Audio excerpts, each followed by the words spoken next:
अगले महीने से रिचार्ज के झंझट से आप फ्री हो जाएंगे। बहुत ही बड़ी खुशखबरी है दोस्तों। अगर आपके फ़ोन में 2 सिम अभी चल रहे हैं तो आप रिचार्ज से परेशान होंगे कि एक सिम में डेटा है, एक सिम में कॉल आ ही रहा है, लेकिन दूसरे सिम पे सिर्फ कॉल आ जाए चूंकि वो नंबर डिस्ट्रीब्यूटेड है सबके साथ, या बैंक में वो नंबर जो है लिंक किया हुआ है। ऐसे में उस नंबर को भी चालू रखने की आपकी मजबूरी होगी और उसका रिचार्ज परेशान से आप परेशान हो गए होंगे। और 2-2 सिम को मेंटेन करने के लिए अगर आपके पास 2 सिम है, फैमिली में ऐसे ही 4-5 मेंबर जो हैं उनके पास अगर डबल सिम हो जाए तो सोचिए 10-10 सिम को मेंटेन करना कितना पैसा जो है ये टेलीकॉम कंपनी वाले जो है लूट रहे थे। एक तरह से लोगों को वो पैसा देना पड़ रहा था जिसका सर्विस लोग इस्तेमाल नहीं कर रहे थे। तो भारत सरकार ने एक गजब का कमाल डिसीजन लिया। इसका जो एक रेगुलेटरी बॉडी ट्राई है, TRAI है, इसने एक डिसीजन लेते हुए एक नोटिस जारी किया है कि अब जो है अगले महीने से जो है सारे टेलीकॉम कंपनी वाले को उसके ऑर्डर को मानना है, जिसके तहत जो है जितने भी गरीब लोग हैं, जिसके तहत जितने बुजुर्ग लोग हैं, जिनके पास जो है ज्यादा पैसा नहीं है, उनके लिए तो और खुशखबरी है। और आपके लिए डुअल सिम मेंटेन करना अब बहुत ही आसान हो जाएगा। समझिए एक तरह से रिचार्ज में बहुत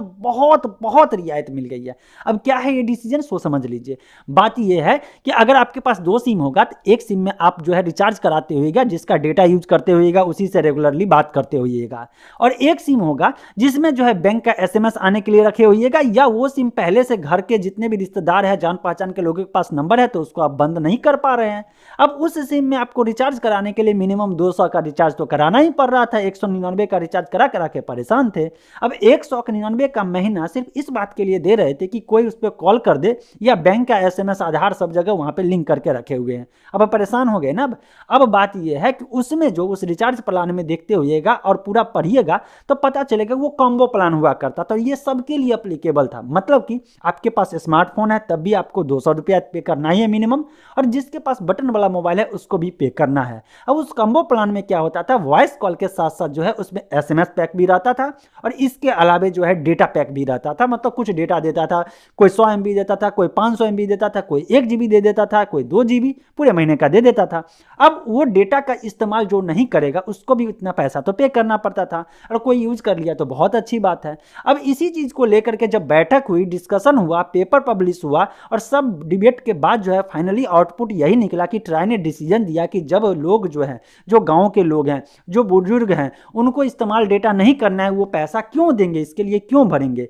तो इसका डिसीजन ये हुआ कि अब सारे टेलीकॉम कंपनी, चाहे जियो हो, एयरटेल हो, BSNL हो, VI हो, जो भी कंपनी हो, सबको एक प्लान ऐसा रखना पड़ेगा जिसमें सिर्फ और सिर्फ डेटा नहीं होकर के वॉइस कॉल होगा। मतलब कि सिर्फ और सिर्फ इनकमिंग आउटगोइंग के लिए जो है एक प्लान रखना पड़ेगा, और प्लान के साथ साथ एक और प्लान रखना पड़ेगा जिसमें मिनिमम 10 रुपए का जो है रिचार्ज प्लान होना चाहिए। साथ ही साथ जो स्पेशल टेरी वाउचर है उसमें एक जो 90 दिन वाला वैलिडिटी का था उसको बढ़ा करके 365 दिन करना पड़ेगा। मतलब ओवरऑल ये हुआ कि टेलीकॉम कंपनी के ऊपर जो मनमाना चल रहा था उसको एक कंट्रोल करने का डिसीजन जो भारत सरकार का, ये जो है बहुत ही मस्त और वेलकम करने वाला डिसीजन है। इसी के खुशी में आप इसको शेयर कर सकते हैं अपने दोस्तों के साथ, उनको जानकारी बढ़ा सकते हैं। लेकिन रुकिए, यहाँ पे समझिए खेल क्या होता था।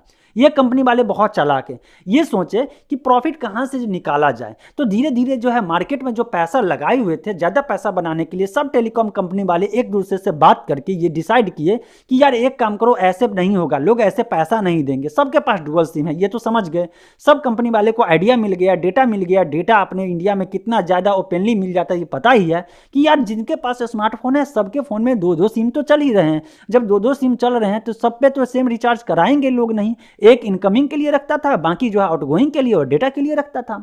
अब ऐसे में क्या होगा कि सेम कंपनी वाले नहीं करेंगे तो एक दूसरे से म्यूचुअल अंडरस्टैंडिंग कर लीजिए कि मिनिमम जो है एक बात करने के लिए भी अगर सिम को एक्टिव भी रखना है तो ये लोग जो क्या किए कि मिनिमम प्लान 200 का कर दिए। अब 199 जो 79 का रिचार्ज था, जो 99 का रिचार्ज था, उसको बढ़ा करके 199 धीरे धीरे करते चले गए। अब हालत ये हो गया कि जिनके पास बटन वाला फोन है उनको भी सिर्फ बात करने के लिए भी जो है उनको 199 का रिचार्ज कराना पड़ता था। अब बताइए आप, ये कहीं से जायज है? जिनको डेटा इस्तेमाल ही नहीं करना है उनको जबरदस्ती डेटा पैक दिया जा रहा है। मतलब ये कॉम्बो प्लान ला करके रख दिए थे। अब लोगों की मजबूरी हो गई। अब बताइए आपके जो बुजुर्ग घर में होंगे जिनको नेट चलाना ही नहीं है या चलाने की जरूरत नहीं है, चलाना ही नहीं चाहते हैं, मतलब आप जिस सर्विस को इस्तेमाल नहीं करना चाहते हैं, जबरदस्ती उसका पैसा ये टेलीकॉम कंपनी वाले ले रहे थे, जो कि कहीं से सही नहीं है। इसीलिए सरकार ने और सरकार के गवर्निंग बॉडी जो TRAI, telecom regulatory authority of India जो है, इसने एक डिसीजन दे दिया। अब ट्राई यहां तक तो बहुत अच्छा किया है, जो सब लोगों के लिए हित में है, कस्टमर के हित में, लेकिन एक काम और कर देना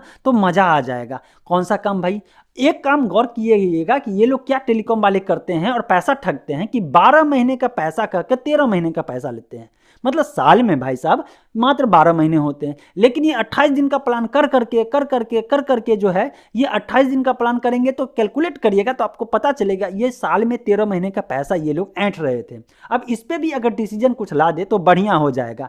अब देखिए धीरे धीरे लोग हो गए डिजिटलाइज। अब सारे चीज डिजिटलाइज हो जाने के कारण ये लोग सोच रहे हैं कि भाई जाएगा तो जाएगा कहाँ। लोग एक शाम का खाना नहीं खाएगा, लेकिन रिचार्ज कराने के लिए परेशान जरूर होगा। जब परेशान होगा तो ऐसे में ये कंपनी वाले को प्रॉफिट ही प्रॉफिट नजर आ रहा था कि अच्छा यहाँ से पैसा ले सकते हो, वहां से पैसा ले सकते हैं। अब एक समय था कि लोग कॉल करते थे और कॉल करने के लिए जो इनकमिंग होता था उसके लिए भी पैसा पे करते थे, लेकिन अब वो समय नहीं है। अगर यहाँ तक वीडियो देखें तो मैं आप लोगों से कमेंट में जानना चाहता हूं कि आपके फोन में अभी कितने सिम है और किस किस कंपनी का सिम रखे हुए हैं, ये तो बताइएगा। लेकिन एक बात मुझे बताइए कि ट्राई को एक काम और जरूर करना चाहिए। ये कंपनी वाले जो कमिटमेंट करते हैं कि मैं 4G प्लान दिया हूं या 5G प्लान दिया हूं और डेटा का स्पीड जो मिलता है वो मिलता है 2G के बराबर या 3G के बराबर मिलता है, तो कंपनी वाले पे क्यों नहीं पेनल्टी लगा दे या एक ऐसा डिसीजन ले दे कि अगर आप प्लान लेते हैं तो जितना डेटा यूज करिएगा, मतलब पे पर यूजेज करना होना चाहिए। मतलब क्या? पे पर यूजेज का मतलब हुआ कि जितना यूज करेंगे उसी अनुसार से डेटा देंगे,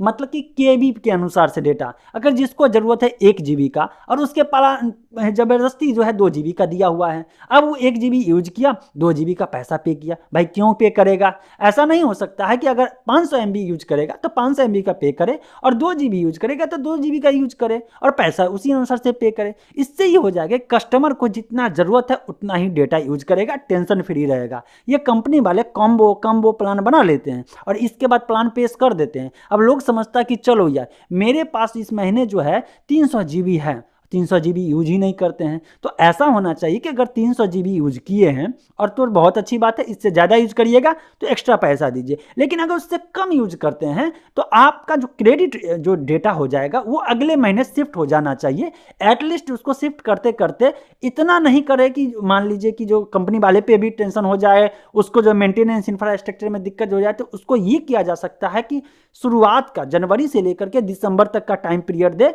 कि हाँ जनवरी से डेटा जो है क्रेडिट होते होते दिसंबर तक जो है 12 महीने में उसको यूज करना है।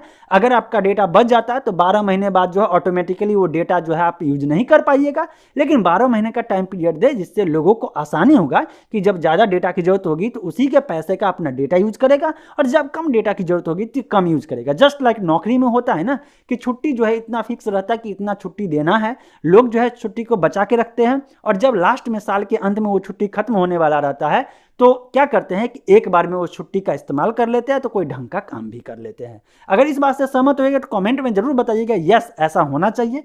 साथ साथ अपने दोस्तों के साथ शेयर करके उन्हें भी जानकारी बढ़ाइए, अवेयरनेस फैलाइए।